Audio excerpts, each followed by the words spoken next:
Não podemos nos fixar em 3 pontos que não foram atualizados. A Bíblia precisa ser atualizada. Tem um texto em Romanos 14, verso 22, que diz: Bem-aventurado o homem que não se condena naquilo que aprova. Eu quero falar aqui sobre a polêmica, dessa última polêmica do Ed René. Só que antes eu queria falar o seguinte: eu sempre admirei o Ed.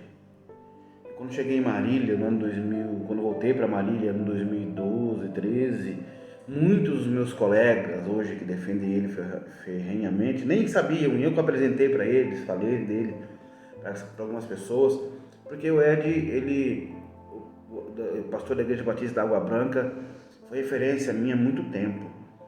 Eu acompanho o Ed René desde 2001, ele fazia uns CDs na igreja dele de mensagem, chamada Insight. E quando eu ia para São Paulo, eu comprava uns 10 CDs de mensagem dele, eu ouvia as mensagens dele, e sempre foi referência, foi norte. Só que de uns anos para cá, ele começou a sair, ficar fora da curva.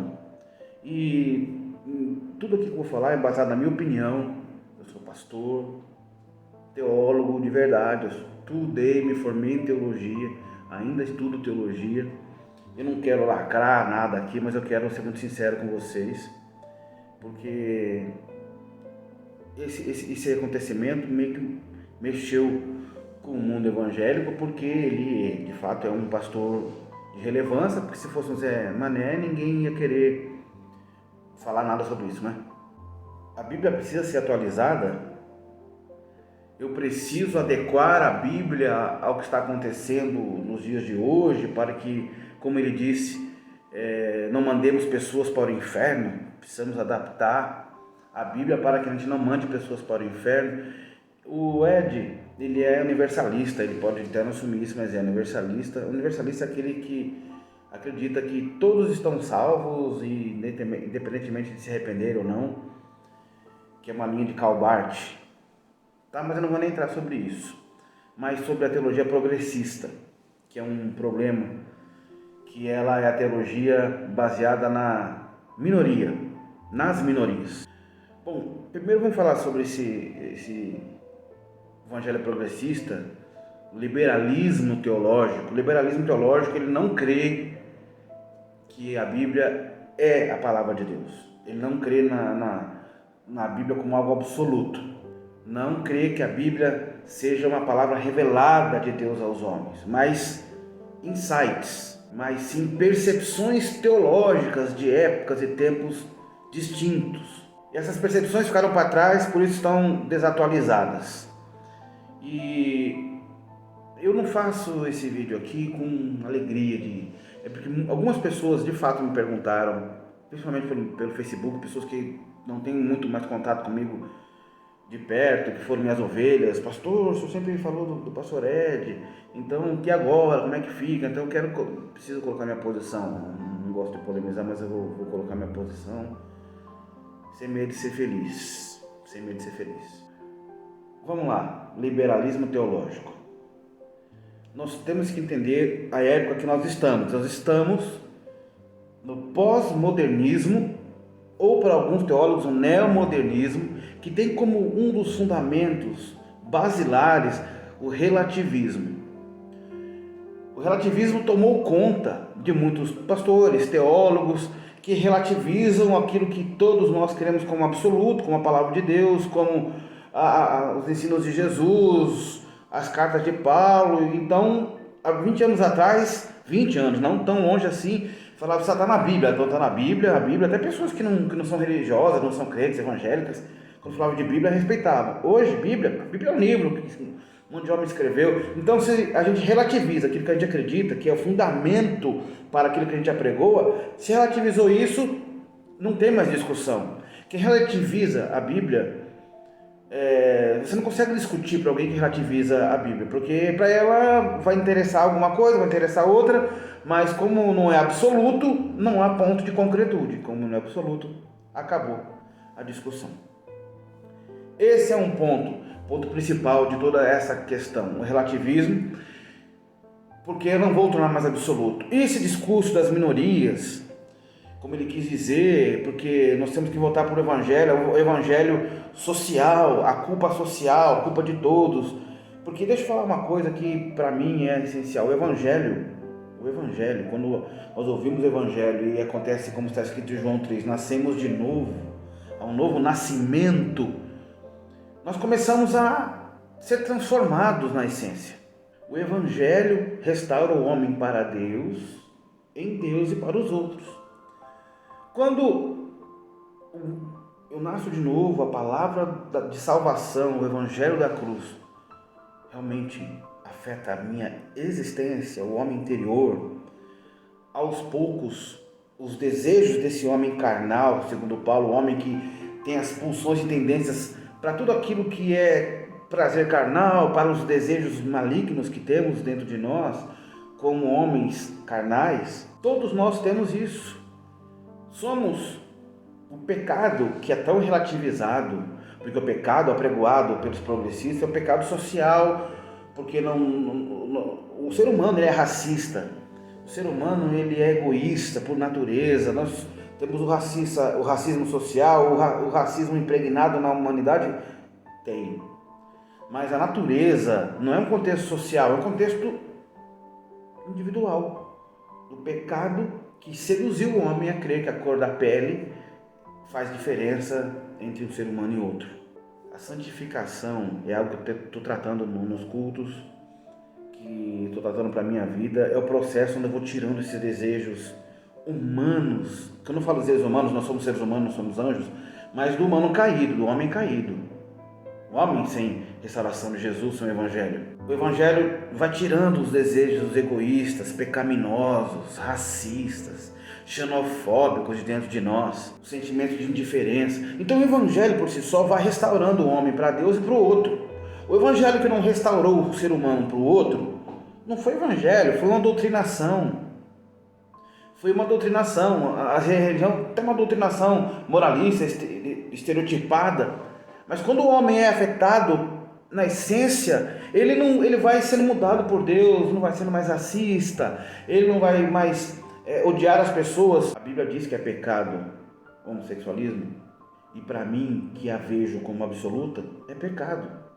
Só que a divisão, a dissensão que temos que fazer é que eu não posso julgar as pessoas. Eu não posso achar que eu posso tirar o joio do trigo, porque eu vou acabar arrancando o joio. Agora, se tudo que para que eu possa enquadrar nessa sociedade moderna, eu tenho que silenciar as verdades da Bíblia, eu vou me ocorrer no pecado que está acontecendo nos dias de hoje, que é a apostasia. As pessoas estão abandonando o Evangelho. Paulo ele fala para Timóteo: olha, nos últimos dias, vocês terão comichão nos ouvidos e vão fazer um Evangelho para si, e vão querer ouvir o que lhes agrada, o que lhes apraz. Apostasia o abandono da fé. Nos últimos dias teremos falsos profetas. Isso são textos bíblicos que estamos vivendo. Apostasia o abandono da fé. Você acha que o Satanás com chifre todo feio para a gente sair correndo e discernir? Nos últimos dias até aqueles que foram escolhidos seriam enganados, diz a Bíblia. Então nós temos que tomar cuidado. Eu fico triste com essas declarações, essas pregações do Éder, porque eu sempre gostei, tenho fotos com ele no meu Facebook, mas não ele para mim saiu. E esses pastores, eu vou falar uma coisa que é particular, mas esses pastores que gostam eu sei que a igreja dele é envolvida socialmente, tem muito atividade, ajuda várias ONGs, tem a causa do pobre. Eu acho que isso é lindo, é maravilhoso, mas não é preciso ser evangélico para ter essas causas. O ser humano íntegro, vou falar uma coisa aqui, gente, tem gente que é honesta, tem gente que é verdadeira, tem gente que é o bem do outro e não é crente. O Evangelho é acima disso. É claro que ele restaura a nossa essência, porque o que vale para Deus é a intenção. Eu sempre falo isso, é a intenção. Por quê? Falando sobre as minorias, é perigoso essa teologia das minorias, porque essa teologia ela propõe uma releitura do Evangelho, uma releitura sobre outro prisma, sobre outra ótica. Vamos ler a Bíblia mediante as circunstâncias atuais, sobre a situação atual. vamos mudando a Bíblia de centro devido à atualidade. Obviamente que nós temos que contextualizar a mensagem do Evangelho. Se você pegar uma Bíblia de 50 anos atrás e for ler, você não vai entender nem o português, nem muitos termos você não vai entender.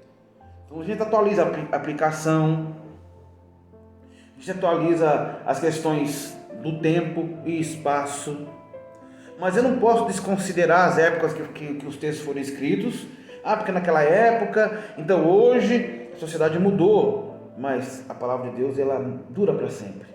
A gente tem que ficar no nosso coração. Se a gente for pelos pressupostos da minoria, a gente vai ter que acabar tomando partido de um ou de outro.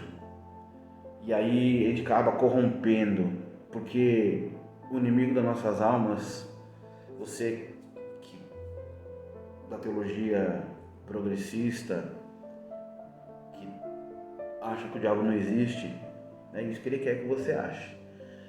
Eu não estou falando do diabo incorporado, do endemoniado, mas daquele que está por trás dos sistemas, que está por trás do relativismo, porque eu sempre tenho falado assim, o diabo não é contra o seu sucesso, você se dar bem na vida, de você fazer algo com excelência, ele não é contra isso, ele é contra que a gente, eu e você, não deixe o Senhor Jesus ser o dono, o senhorio de Cristo. Agora, ter dinheiro, ter sucesso, desde que Jesus, os fundamentos do Evangelho não te guiem, o teu sucesso particular não importa. Então o sucesso ministerial, o sucesso, a igreja lotada, abarrotada, não, tudo bem, então lá, mas porque não precisa você pregar uma verdade profunda, uma meia verdade corrompe, uma pequena mosca destrói um vidro todo de perfume, como diz Provérbios. Gálatas 3:28 diz que nele não há grego nem judeu, não há escravo nem livre, nem homem nem mulher.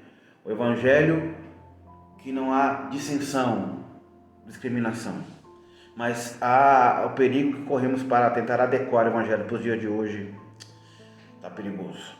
Nós não precisamos de uma releitura para atualizar o Evangelho para os dias de hoje. Nós precisamos crer. Aquele versículo que todo mundo fala, que sem fé é impossível agradar a Deus, é agradar crendo. Não é a fé para conquistar coisas, mas a fé que crê que o Evangelho é absoluto, que a Bíblia é absoluta, que o que Deus nos deixou é absoluto. Precisamos conhecer os fundamentos da fé, urgentemente. Porque hoje a internet, as mídias sociais, hoje a gente vê as pessoas falando, aquelas pessoas bem vestidas, com musiquinhas, emocionantes, falando. Eu falo sempre, é muito fácil a gente, pastor, enganar vocês. Porque as pessoas não vão ver se aquilo é verdade. Eu emocionei, o cara falou bem. Eu acredito, conheça os fundamentos da fé. Existem pais da fé, homens lá atrás que hoje estão se revirando no túmulo. Spurgeon, C.S. Lewis, homens recentemente, homens que nós temos como referência. E aí a gente vai começar a relativizar, cuidado com a pequena meia verdade nos leva para a mentira. Quem é o pai da mentira? É o diabo. Cuidado para não viver uma mentira. E como disse que não estou para julgar ninguém, obviamente, não precisa nem falar isso, mas que eu oro para que o Ed retome a consciência. Está errado. Não precisamos atualizar a Bíblia, precisamos contextualizar a mensagem para alcançar a todos. E repito, o Evangelho é suficiente, porque muda o homem. Se ele muda o homem de dentro para fora, esse homem vai agir melhor com o seu semelhante, com o próximo. Então, mudando de dentro para fora, não precisa atualizar e vamos fazer uma teologia assim, teologia assada. É simples. Um encontro com Jesus ressurreto transforma a vida do homem de dentro para fora, e não só na relação com ele, na vertical, mas na horizontal, com as pessoas. Eu me torno mais altruísta, mais amoroso, eu não julgo, eu não condeno, então eu estabeleço relação com o outro porque o Evangelho me restaurou. Não é necessário readaptação de nada. Então vocês estão achando muita coisa para ser adaptável, na verdade que aqui dentro já está meio oco. Quando o Espírito preenche, quando somos guiados pelo Espírito da verdade, Efésios 1,17 diz assim: para que Deus, nosso Senhor Jesus Cristo, Pai da glória, nos conceda um espírito de sabedoria e de revelação e pleno conhecimento dele. Um espírito de revelação e pleno conhecimento dele. É só esse espírito da verdade que nos faz entender a verdade. E é a verdade que liberta das meias verdades e das mentiras absolutas. É o espírito da verdade que habita em nós que vai fazer discernir os tempos, o sinal dos tempos. Vivemos o tempo da apostasia, os tempos negar a Deus, usando até o nome dele, falando em nome de Jesus, mas negando a essência de Jesus, o senhorio de Cristo. Cuidado com as meias verdades. Quando eu sou liberto pelo Evangelho, liberto por Jesus, o meu pensamento tem que mudar. Em Filipenses 4,8 diz assim: quanto mais, irmãos, tudo que é verdadeiro, tudo que é honesto, tudo que é justo, tudo que é puro, tudo que é amável, tudo que é de boa fama, se há alguma virtude, algum louvor, nisso pensai. Isso é produto da ação do Espírito Santo, porque não é só a gente ficar crente no nosso canto ali, eu estou feliz, estou crente, estou feliz da vida e eu vou ficar no meu canto. Não, o Espírito me faz voltar para o outro, para o negro, para o pobre, para o necessitado, porque o amor de Deus não é algo egoísta que me faz voltar para mim mesmo, mas me faz voltar para a necessidade do outro, a necessidade histórica, as necessidades momentâneas, seja quais forem as necessidades. Em nome de Jesus. Cuidado com as minhas verdades, com esses discursos perigosos. Que o Espírito da verdade te direcione para a verdade que é Jesus Cristo. Que o Espírito da verdade seja sobre a sua vida, seu coração. Não brigue, não julgue, não condene, não xingue. Mas o Espírito da verdade faça você tomar sua posição. Eu só estou tomando a minha porque eu preciso tomar. Porque eu sempre divulguei, sempre falei sobre o pastor Ed, continuo gostando dele, mas hoje ele está errado. E algumas mensagens dele, coisas que dá até medo de ouvir. Mas ele é amado de Deus e você também, por isso, discirna os tempos. Que o Espírito da verdade esclareça tudo para você.